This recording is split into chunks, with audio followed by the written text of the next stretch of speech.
ही माझ्यासाठी मोठी कृपा आहे. म्हणजे केवळ कृपा म्हणून माझ्याकडे हे काम आलं. आता 2022 साली घडलेला अजून एक प्रसंग त्याने मला एक महत्त्वाची जाणीव करून दिली. मी काही पुस्तकात छापायचं ठरवलं नव्हतं. एक फोन आला लातूरहून एका विद्यार्थिनीचा.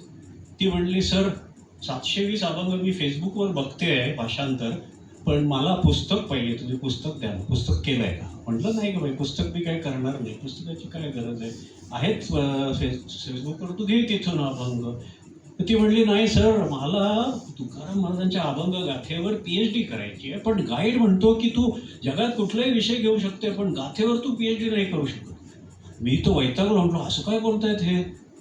तर म्हणे नाही, त्यांचं बरोबर आहे. ते म्हणतात इंग्रजी भाषेमध्ये काही रेफरन्सेस बुक्सच नाही आहेत, काही रेफरन्स आर्टिकल्स पुस्तकं. तर ते म्हणतात तू तुझा थिसिस लिहिणार कशी आणि तुला PhD कोण देणार? त्या क्षणी माझ्या लक्षात आलं आपली चूक. मी लगेच ठरवलं की पुस्तकं छापणं आवश्यक आहे. हे काही असं नुसतं फेसबुक यूट्यूबवर ठेवून चालणार नाही. मग मी पुस्तकासाठी शोधाशोध सुरू केली.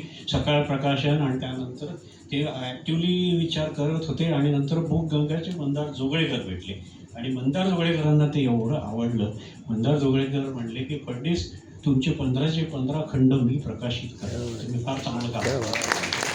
That was a great break म्हणजे. आणि त्यानंतर मंदारची team, editorial team plus Mandar यांनी त्यांचं ब्रेन चाइल्ड हे पुस्तक तयार केलं. This is all credit to Mandar. मंदारनं आयडिया काय दिली की म्हणे तुकाराम महाराजांचे 300 अभंग वगैरे एकेका पुस्तकात असे 15 खंड येणार आहेत. त्यामुळे हे स्कॉलर लोकांचं काम आहे, ज्यांना वाचायचं आहे ते 300 अभंग वाचतील. प्रत्येकाला काही 300 अभंग वाचायची इच्छा नाही. तुम्ही असं करा, काही निवडक अभंग घ्या जे रेडिओवरती नेहमी वाचतात ते, आणि त्याचं भाषांतर करा आणि मग आपण त्याला एक QR कोड छापू. ते QR कोड स्कॅन केलं तर मोबाईलवरनं ते गाणं पण ऐकायला मिळेल. तर मग मला ती आयडिया पटली आणि लगेच आम्ही 3 महिने काम करून त्याचं स्क्रिप्ट तयार केली. 52 लोकप्रिय अभंग निवडले आणि ते पुस्तक हे जानेवारी महिन्यामध्ये प्रकाशित झालं.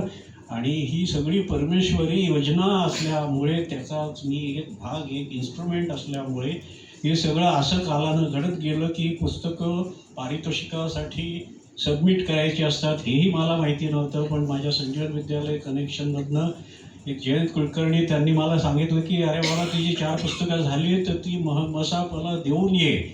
तर ती मी दिली आणि त्याप्रमाणे योगेशजी तुकाराम महाराजांची मूर्तिमंत तुकाराम महाराज, मी त्यांना इथेच बघितलं स्टेजवरती तुकाराम झालेले.